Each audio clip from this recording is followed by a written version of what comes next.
The Nigerian government shut its airports to non-essential flights for over 3 months in a bid to curtail the spread of COVID-19.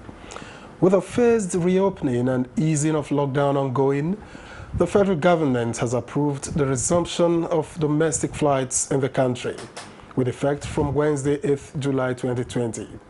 Now, while operations will resume in both Abuja and Lagos airports on July 8, Kano, Port Harcourt, Owerri, and Maiduguri airports will reopen on July 11, while other airports will be opened 4 days afterwards. Now, how can safety be ensured with COVID-19 still looming large? How will compliance with the protocols be ensured, especially when it concerns the VIPs? These are some of the issues we intend to address on Nigeria Today. Welcome to the program. I'm Victor Azu.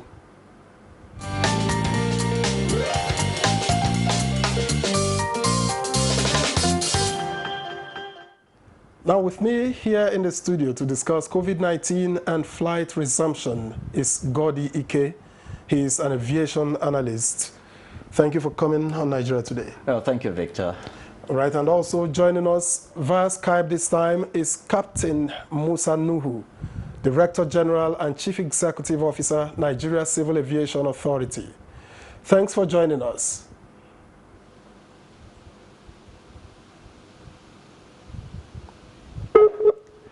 All right, I think we'll get Captain Nuhu back right on time. Captain Musa Nuhu, welcome to Nigeria Today. Thank you, Victor. Yes.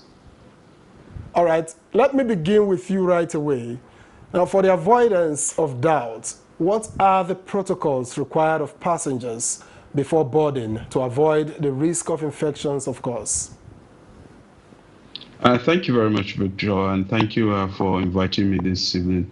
Yes, the Nigerian Civil Aviation Authority, the regulatory body, has developed various protocols for all sectors of the industry, including the passengers.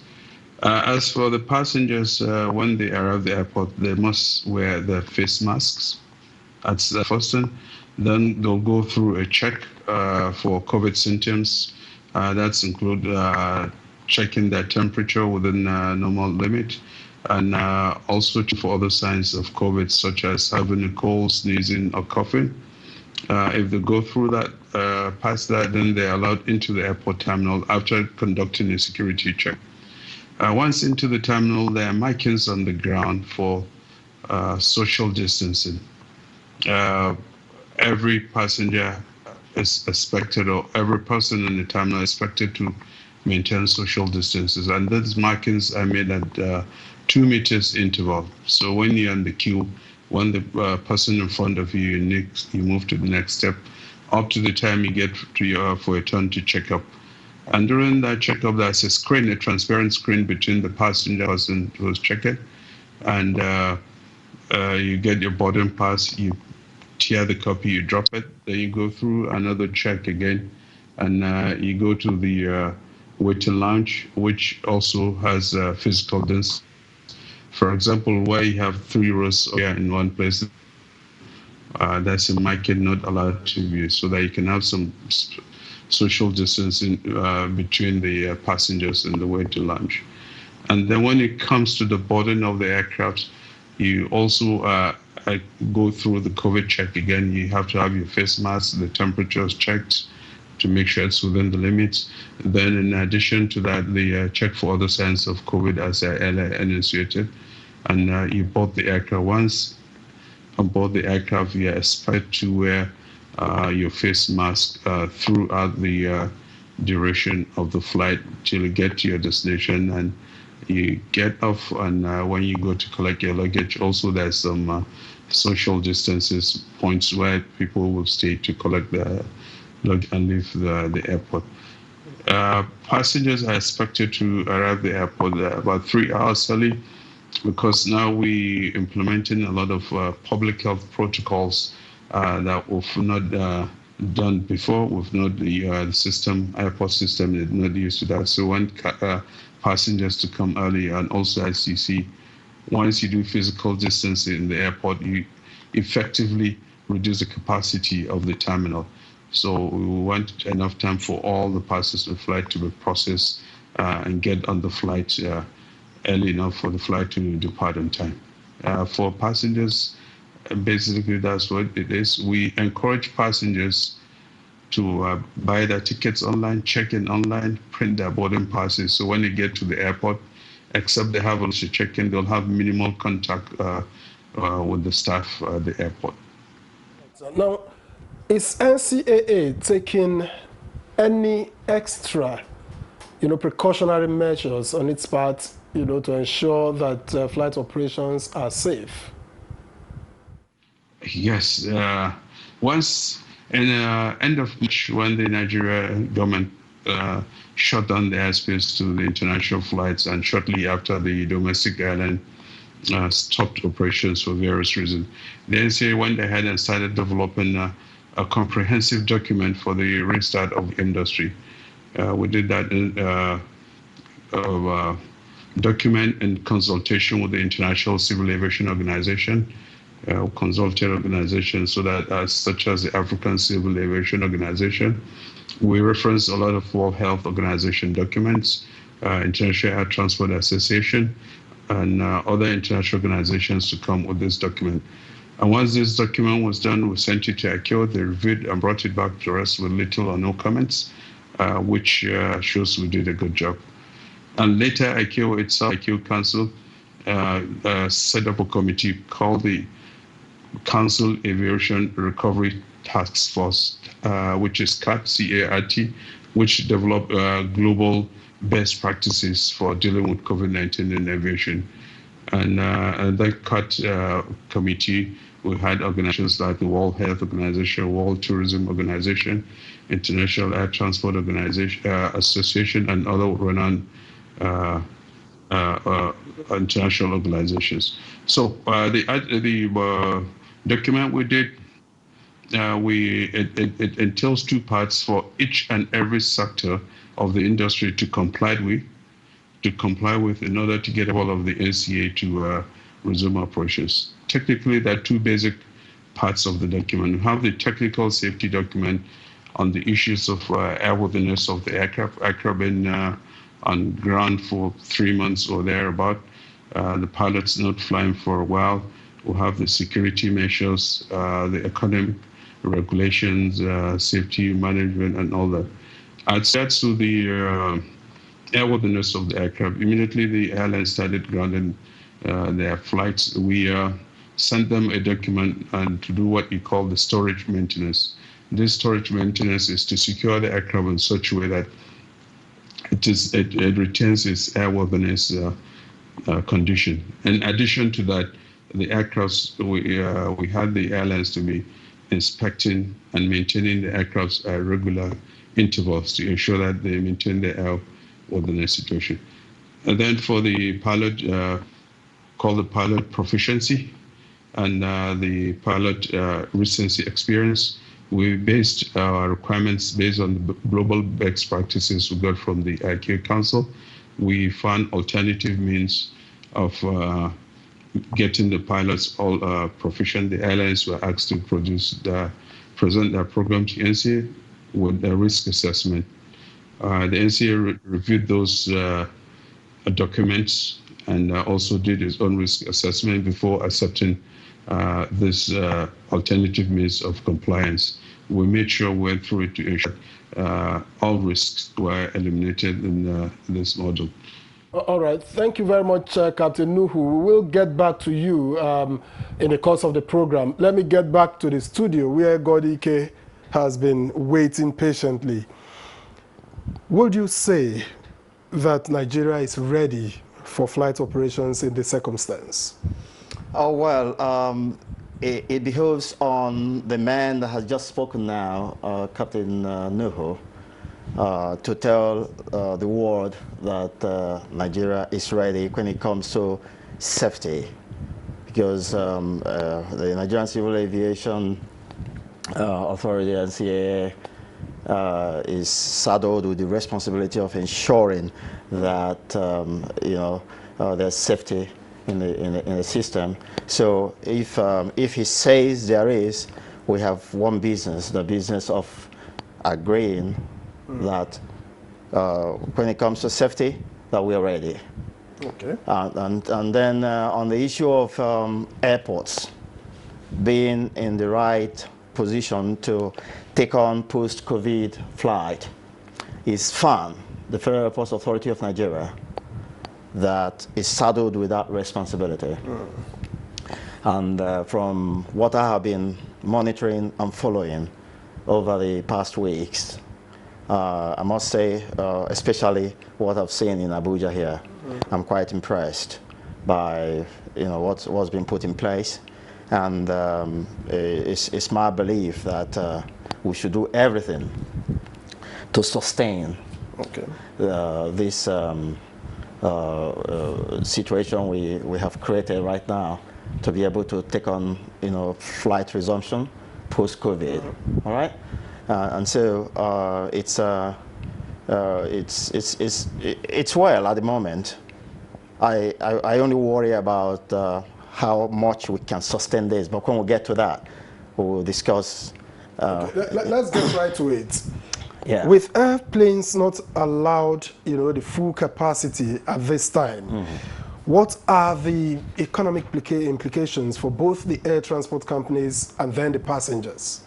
Initially, IATA, that's the International Air Transport Association, which is a sister company of ICAO, which has a business of ensuring that the business of the airline industry is moving as profitably as can be, and as safely as can be. And so initially IATA disagreed with the idea of creating social distancing, or physical distancing as you may call it, within the airplanes. And the idea being that the airline industry needs every penny it can rake in, because maintenance of airplanes is very expensive. So it's an expensive business. And if they run out of cash, then they begin to get dangerous, because that means you start cutting corners. No, you just start cutting corners. You see, the aviation industry is highly regulated. As a matter of fact, airplanes are said to be, they don't get really old. That's in sense of, equipment getting old. Yes. It's as old as its missed checks, and as new as the checks done. What does that mean?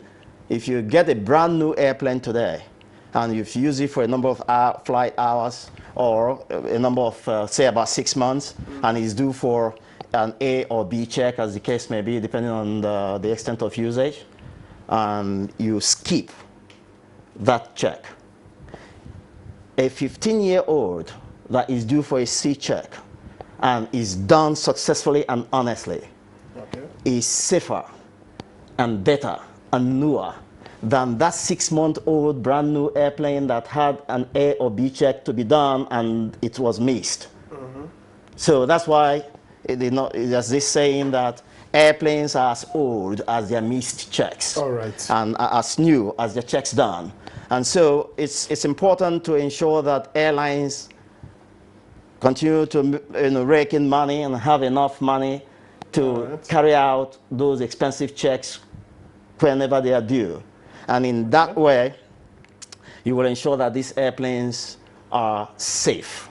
Because for me, I always say that airplanes are very faithful machines. They are faithful.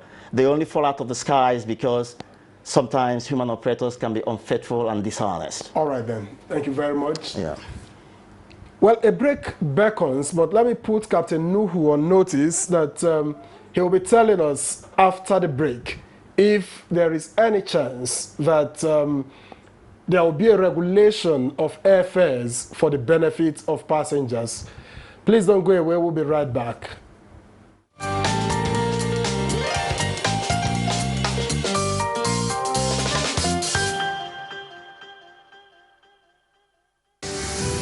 The number of the COVID-19 cases in Nigeria is increasing daily, with many more tests ongoing.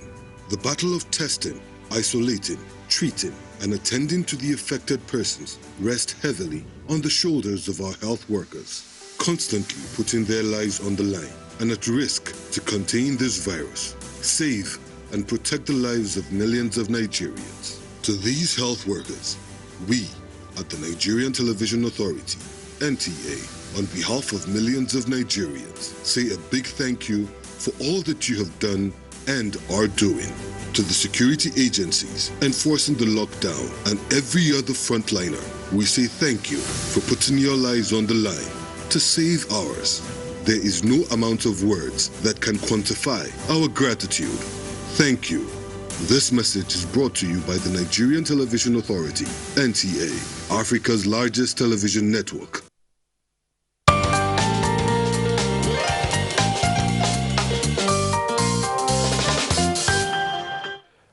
Welcome back. You are still on to Nigeria Today, and if you've just joined us, you are right on time. We have been discussing the resumption of flights in the midst of the COVID-19 pandemic. Let me go back to Captain Nuhu, who is joined us via Skype. Captain Nuhu, I was asking earlier, is there a chance that airfares will be regulated as a way of providing palliatives to passengers? Yeah, thank you very much.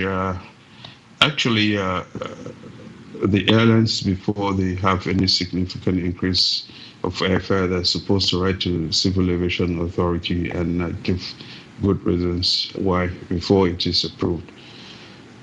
This has not always been the case, but going forward, this will be the case. The airfare is a matter of economics for the airlines. They need to make profit so that they can comply with all the regulations we give them in the maintenance of the aircraft, their crew, and otherwise, and also to make some profit. So it's really a matter of economics and survival for the aviation industry. That's it. I've had the issue of number of passengers in an aircraft, the issue of social distancing in an aircraft. Basically, what we are agreeing to in Nigeria is follow what the IQ the Council Aviation Recovery Task Force Committee report and what they recommended. So what it says, in case of where the flight is full, where you have middle seats, middle seat occupied, mitigating measures have to be put in place. And what are these mitigating measures? It's like wearing the mask, which we have mandated as mandatory, which we made they must wear the mask, use of hand sanitizers generally, and also once the passengers disembark from a flight, we expect the airlines to come, the cleaners to use appropriate reagents and clean the commonly used areas in the aircraft, such as the armrests, the trays, the doorknobs, the toilets, and all that, overhead bins, and all that, so that to minimize the possibility of contracting the coronavirus in flight. And in flight, I just want to let people know the way the air conditioning system works in the aircraft, it's quite fantastic. It does eliminate a lot of things. The air circling machine, which is like the air conditioning system in an aircraft, it takes the air from at that altitude. That air already is much cleaner at altitude, and it goes through the air circling machine. It is compressed at high pressure. The air sometimes gets to as much as 200 degrees Celsius, which I believe will kill any virus or bacteria or fungi, anything in there. Then it is cooled down significantly. And then this air goes through the, what you call the HEPA filters, high efficiency particulate air filters. These air filters have been proven to eliminate 99.99% of all viruses, fungi, bacteria, or any contaminant, 99.99%. So the air going into the aircraft is as good as the air in a surgical room. And the air in an aircraft... Captain Nuhu, because we are running out of time, and I know that you also would like to move on a bit earlier. Let me take this question with you on a final note. We know that VIPs in Nigeria have a penchant. They have the penchant for not obeying laws made for the common man. How do you intend to keep them in check with regards to protocols, based on this flight resumption within this period? Okay. We have just about 30 seconds, sir. That's quite something that has been of great concern with us. And we raised this issue with Honorable Minister of Aviation, Senator Hadi Sirika, and he took this matter up to the highest level. I believe he took it up to the president, who has authorized no individual, irrespective of their position, is allowed to disregard or disobey the protocols. Everybody must go through those protocols before they're allowed into the airport. And we're not going for VIP entries anymore. All the VIP entries are locked. Everybody must go through the normal entry. And aides of VIPs who are not flying will not be allowed. And I stress, will not be allowed to go through to the terminal. Anybody has no business in the terminal is not going to be allowed. And every individual, irrespective of their position in society, must go through these protocols. No exception. Of course, Mr. President is the exception, and he doesn't fly through the normal airport, so it doesn't work that way. And we're going to have very enforced crowd control at the entries of the airport to ensure all these protocols are enforced. Captain Musa Nuhu, Director General and Chief Executive Officer, Nigeria Civil Aviation Authority, thank you very much for your time and perspectives. Thank you very much. If you just give me 30 seconds just to say a word to the public. Okay, just finish your 30 seconds. Okay, I just want to ensure the traveling public, the Nigerian Civil Aviation Authority and the government agencies in conjunction with the Federal Ministry of Aviation are doing our best to ensure safe travels for everybody.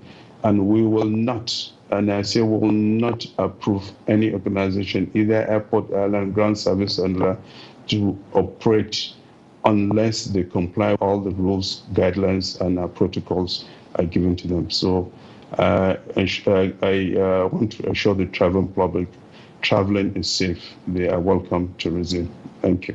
Thank you very much, Captain Musa Nuhu, Chief Executive Officer, Nigeria Civil Aviation Authority there. Now, let me get back to you, Godike. We are running out of time now. Yes. But I would like to ask, do you think, well, he had alluded to it earlier, but do you think that the airplanes are in top shape now? Haven't been parked for months. Yeah, here again, Captain Nuhu is in the position to confirm this to Nigeria and indeed the world. Well, the fact remains that when airplanes sit on the ground, their airworthiness becomes challenged. Okay.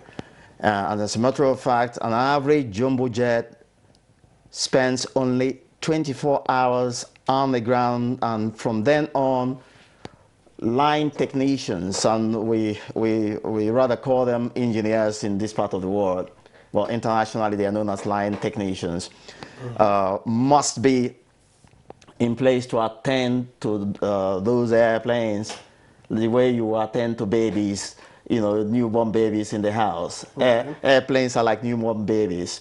I mean, every other day. Because it could be destructive. Yes, every other day. First of all, Captain Nuhu mentioned the issue of, parking those airplanes in appropriate position, way, which include covering the engine port, covering all these, sensor points, especially those external sensor points, and the most sensitive of them being the angle of attack sensor. Yeah, go ahead. I will have one more question for you in 30 seconds. All right. I need answers very quickly. Yes. Is it advisable for air transport companies to have the full complement of their in-flight staff at this time? Oh, well, in 20 seconds, please. Well, I don't see that being a problem if they are kitted the way they have been, told to be. That's to say, have their face masks and shield on, have their PPE, those right. personal equipment. I mean, they say that they are going to be. That's what I heard from one of the officials, that they are going to be thoroughly kitted and in a position to ensure that they, for some of them that may be asymptomatic, that they don't end up passing viruses to passengers. Okay. So it wouldn't matter if they're properly, there shouldn't be any problem. There shouldn't be any problem. Let's just hope that everything goes well beginning tomorrow. Yes. Godike, aviation analyst, again, thank you for your thoughts. Thanks a lot. Now, Nigeria Today returns tomorrow at 7:30 in the evening, but you can watch this and other editions of the program on www.youtube.com/NTA News 24 Hub. My name is Victor Azu. Thank you for your company.